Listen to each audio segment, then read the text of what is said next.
নমস্কাৰ মৰমৰ ছাত্ৰ-ছাত্ৰীসকল সকলোকে স্বাগতম জনাইছোঁ higher secondary first year final exam 22 March তাৰিখে আছে ইকনমিক্সৰ পৰীক্ষাত তোমালোকৰ কোনখিনি কুৱেশ্যন আহিব এইটো ভিডিঅ' মাধ্যমেৰে দেখাই দিম লগতে তোমালোকৰ উত্তৰখিনিও কৰাই দিম বহুতো ষ্টুডেণ্টে উত্তৰৰ কাৰণে ভয় খাই থাকে তো তোমালোকে চিন্তা কৰিব নালাগে এইটো ভিডিঅ'ত উত্তৰখিনি পাই যাবা তোমালোকে ভালদৰে চাই ল'বা ঠিক আছে তো নতুন চেনেলটো ছাবস্ক্ৰাইব কৰি নটিফিকেশ্যন বেলটো অলপ ক্লিক কৰি দিবা তোমালোকে এটাই ৰিকুৱেষ্ট কৰিছোঁ চেনেলটো ছাবস্ক্ৰাইব কৰা তোমালোকৰ নিজৰ কাৰণে ভাল তোমালোকৰ বাবে মই এনেকুৱা ধৰণৰ ইম্পৰ্টেণ্ট ভিডিঅ' বনাই থাকোঁ আৰু নিজৰ বন্ধু বান্ধৱীলৈ শ্বেয়াৰ কৰি দিবা আৰু আমাৰ হোৱাটছআপ চেনেলত জইন হোৱা ডেছক্ৰিপশ্যনৰ লিংক আছে তাত আমি ইম্পৰ্টেণ্ট কুৱেশ্যন এনচাৰ আলোচনা কৰোঁ তো এতিয়া আমি আৰম্ভ কৰিছোঁ লেটছ গো তো মৰমৰ ষ্টুডেণ্টছ তোমালোকৰ মাজলৈ প্ৰথমটো কুৱেশ্যন আহিলে অতিকৈ গুৰুত্বপূৰ্ণ কুৱেশ্যন পৰীক্ষাত তোমালোকৰ এইটো কুৱেশ্যন আহিব তো কুৱেশ্যনটো আছে যে মসলিন কাপোৰত বিদেশী ভ্ৰমণকাৰীসকলে কি নামেৰে অভিহিত কৰিছে মসলিন কাপোৰক বিদেশী ভ্ৰমণকাৰীসকলে কি নামেৰে অভিহিত কৰিছিলে অপশ্যন এ আছে ডাঙৰ কাপোৰ খ আছে মলমল চাহী গ আছে সুতি কাপোৰ আৰু ঘ আছে মাজল চাহী তো শুদ্ধ উত্তৰটো হৈছে অপশ্যন যিটো খটো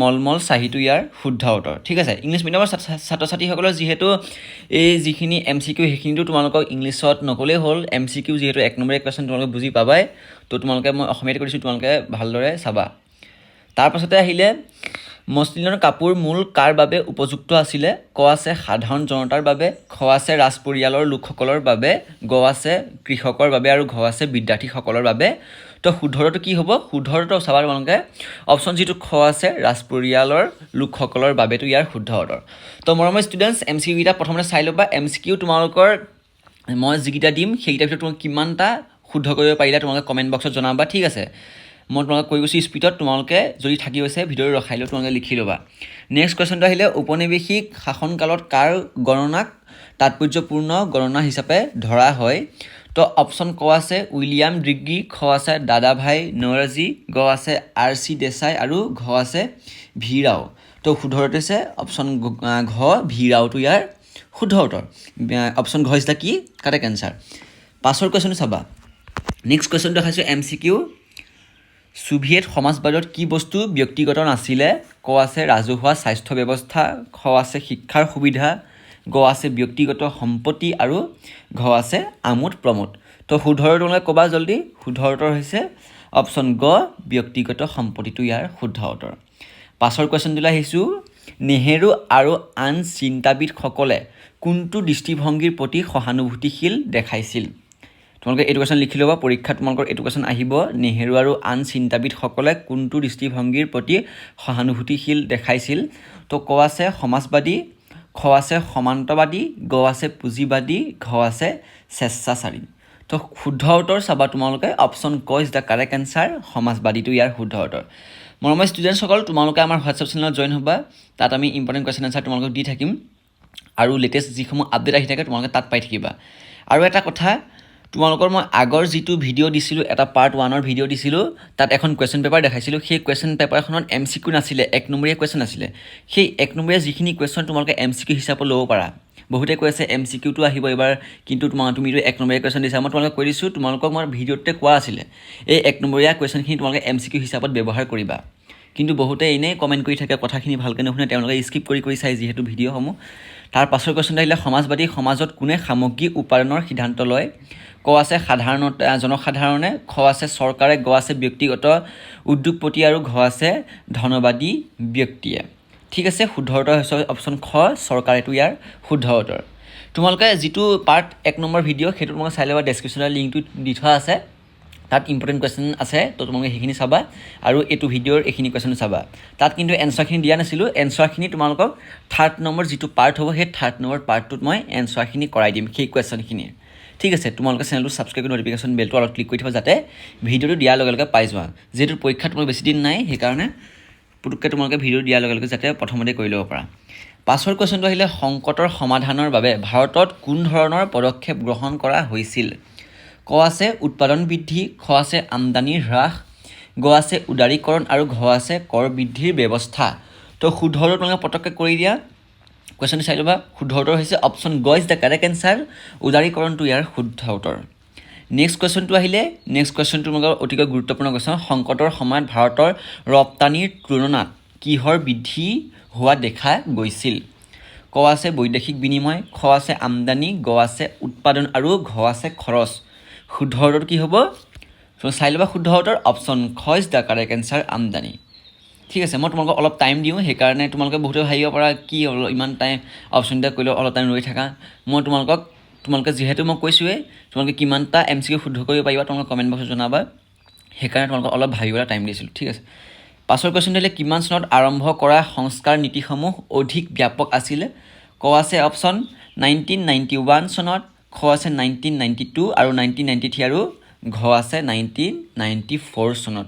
শুদ্ধ উত্তৰ কি হ'ব তোমালোকে ভাবা? শুদ্ধ উত্তৰটো হৈছে অপশ্যন ক ইজ দ্য কাৰেক্ট এনচাৰ, 1991 চনতটো ইয়াৰ শুদ্ধ উত্তৰ। ঠিক আছে মৰমৰ ষ্টুডেণ্টছ, এইকেইটা কুৱেশ্যন তোমালোকে লিখি ল'বা। তাৰপাছতে নেক্সট কুৱেশ্যনটো আহিছে, বহু অভিকৰণ ব্যৱস্থা আৰ্হিকৰণৰ প্ৰধান লক্ষ্য কি? বহু অভিকৰণ ব্যৱস্থা আৰ্হিকৰণৰ প্ৰধান লক্ষ্য কি?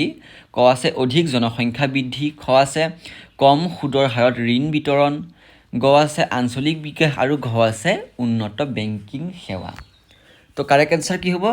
কাৰেক্ট এনচাৰ অপশ্যন খ, কম সুদৰ হাৰত ঋণ বিতৰণটো ইয়াৰ শুদ্ধ উত্তৰ। খ ইজ দ্য কাৰেক্ট এনচাৰ। পাছৰ কুৱেশ্যনটো আহিলে, আত্মসহায়ক গোটসমূহৰ দ্বাৰা চলিত ঋণ কাৰ্যসূচী কি বোলা হয়? কুৱেশ্যনটো পৰীক্ষাত আহিব, আত্মসহায়ক গোটসমূহৰ দ্বাৰা চলিত ঋণ কাৰ্যসূচী কি বুলি কোৱা হয়? ক আছে ক্ষুদ্ৰ ঋণ কাৰ্যসূচী, খ আছে বৃহৎ ঋণ কাৰ্যসূচী, গ আছে আৰ্থিক উন্নয়ন কাৰ্যসূচী আৰু ঘ আছে কৃষি ঋণ আৰু কাৰ্যসূচী। কৃষি ঋণ কাৰ্যসূচী। তো শুদ্ধ উত্তৰ হ'ব কোনটো? অপশ্যন ক ইজ দ্য কাৰেক্ট এনচাৰ, ক্ষুদ্ৰ ঋণ কাৰ্যসূচীটো ইয়াৰ শুদ্ধ উত্তৰ। পাছৰ কুৱেশ্যনটো আহিলে, কুটুম্বশ্ৰীৰ সঞ্চয় বেংক কেতিয়া আৰম্ভ কৰা হৈছিল? কুটুম্বশ্ৰীৰ সঞ্চয় বেংক কেতিয়া আৰম্ভ কৰা হৈছিলে? অপশ্যন ক আছে 1985 চনত, খ আছে 1989 আৰু গ আছে 1995 আৰু ঘ আছে 2000 চনত। শুদ্ধ উত্তৰ কোনটো হ'ব? কাৰেক্ট এনচাৰ ইজ দ্য খ, 1989 চনতটো ইয়াৰ শুদ্ধ উত্তৰ। ইমান চনত কি হৈছিলে? আৰম্ভ হৈছিলে। তাৰ পাছৰ MCQ আহিছে, MCQ তোমালোকে ক্লিয়াৰ হৈ যাব, তাৰপিছত লং কুৱেশ্যন দেখাই দিম। ঠিক আছে, প্ৰথমতে MCQ এটা ক্লিয়াৰ কৰি লোৱা, যাতে MCQ এটা তোমালোকে আহিলে ডাইৰেক্ট 1 নম্বৰটো ডাইৰেক্ট পাই যাব, সেইকাৰণে ভাল হয় MCQৰ কাৰণে। কোন খণ্ডই এতিয়া আন্তঃগাঁথনিৰ উন্নতিৰ হকে যুটীয়া অংশীদাৰিত্বৰ ভূমিকা ল'বলৈ আৰম্ভ কৰিছে? ক আছে ব্যক্তিগত খণ্ড, খ আছে ৰাজনৈতিক খণ্ড, গ আছে বৈদেশিক খণ্ড আৰু ঘ আছে কি? শিক্ষা খণ্ড। শুদ্ধ উত্তৰ হৈছে অপশ্যন ক ইজ দ্য কাৰেক্ট এনচাৰ, ব্যক্তিগত খণ্ড ইজ দ্য কাৰেক্ট এনচাৰ। পাছৰ কুৱেশ্যনটো আহিলে, ভাৰতৰ অধিকাংশ লোক ক'ত বাস কৰে? ক আছে চহৰ অঞ্চলত, খ আছে উপকূলীয় অঞ্চলত, গ আছে পৰ্বতীয়া অঞ্চলত আৰু ঘ আছে গ্ৰামাঞ্চলত। পৰ্বতীয়া পাহাৰ অঞ্চলত, উপকূলীয় অঞ্চল আৰু গ্ৰামাঞ্চল, কি বুলি কয় এইটো? গাঁৱৰ অঞ্চলত। ঠিক আছে, তো শুদ্ধ উত্তৰ কোনটো হ'ব? অপশ্যন ঘ ইজ দ্য কাৰেক্ট এনচাৰ, গাঁৱৰ অঞ্চলত গ্ৰামাঞ্চলত তোমালোকৰটো শুদ্ধ উত্তৰ। পাছৰ কুৱেশ্যনটো আহিলে, 2001 চনৰ লোকপিয়ল অনুসৰি গ্ৰামীণ ভাৰতৰ কিমান শতাংশ পৰিয়ালত বিদ্যুৎ সংযোগ আছিলে? ক আছে 43, খ আছে 56, গ আছে 24 আৰু ঘ আছে 70 শতাংশ। তো শুদ্ধ হৈছে অপশ্যন খটো কি আছিলে? 56 শতাংশটো ইয়াৰ শুদ্ধ উত্তৰ। তাৰপাছতে আমি আহিছোঁ নেক্সট MCQলৈ, কমিউন ছিষ্টেমত মানুহে কেনেকৈ খেতি কৰিছিল? ক আছে ব্যক্তিগতভাৱে, খ আছে সামূহিকভাৱে, গ আছে সীমিতভাৱে আৰু ঘ আছে সংগঠিতভাৱে। তাৰপিছতে ইয়াৰ শুদ্ধ উত্তৰ হৈছে সামূহিকভাৱেটো ইয়াৰ শুদ্ধ উত্তৰ। পাছৰ কুৱেশ্যন আহিলে, চীনৰ অৰ্থনৈতিক সংস্কাৰসমূহ কেতিয়া আৰম্ভ হৈছিলে? ক আছে 1958, 1968, 1975 আৰু ঘ আছে কি? 1978 চনত। শুদ্ধ উত্তৰ হৈছে অপশ্যন ঘ ইজ দ্য কাৰেক্ট এনচাৰ, 1978 চনতটো ইয়াৰ শুদ্ধ উত্তৰ। তাৰ পাছৰ কুৱেশ্যনটো আহিলে, তলত উল্লেখ কৰা দেশকেইখনৰ ভিতৰত কোনখন দেশৰ জনসংখ্যা বৃদ্ধিৰ হাৰ আটাইতকৈ বেছি? ক আছে ভাৰত, খ আছে চীন, গ আছে পাকিস্তান আৰু ঘ আছে শ্ৰীলংকা। তো তোমালোকক এইটো কুৱেশ্যন বহুতে সৰুৰ পৰা পাই আহিছে আৰু বহুতে জানিব পাৰা। তো শুদ্ধ উত্তৰ পাকিস্তান। ঠিক আছে, তাৰপিছতে কুৱেশ্যনটো আহিলে, বাজেট ৰেখা কি? ইয়াৰ প্ৰৱণতা কিয় নিম্নমুখী? তো তোমালোকে এইটো কুৱেশ্যন চাই লোৱা। এইটো কুৱেশ্যন কৈ নিদিওঁ, তোমালোকে ধুনীয়াকৈ লিখি লোৱা, এনেই কৈ থাকি টাইমটো লছ কৰি লাভ নাই, তোমালোকে ভালদৰে ভিডিঅ'টো ৰখাই লৈ লিখি ল'বা। ঠিক আছে, তাৰ পাছৰ কুৱেশ্যনটো আহিলে, সঞ্চয় বাৰবোৰ্তা কাক বোলে আৰু ইয়াৰ কেইটামান ধৰ্ম উল্লেখ কৰা? বাৰংবাৰতা বিভাজনত যেতিয়া এটা নিৰ্দিষ্ট শ্ৰেণী বিভাগৰ বাৰংবাৰতাৰ লগত তাৰ আগৰ শ্ৰেণী বিভাগবোৰৰ বাৰংবাৰতাবোৰ যোগ কৰা হয়, সেই যোগফল বা সমষ্টিটো কি বুলি কোৱা হয়? উক্ত শ্ৰেণী বিভাজনীয় সভায়ী বাৰংবাৰতা বুলি কোৱা হয়। সঞ্চয়ী বাৰংবাৰতা কেইটামান ধৰ্ম তোমালোকে চাই লোৱা।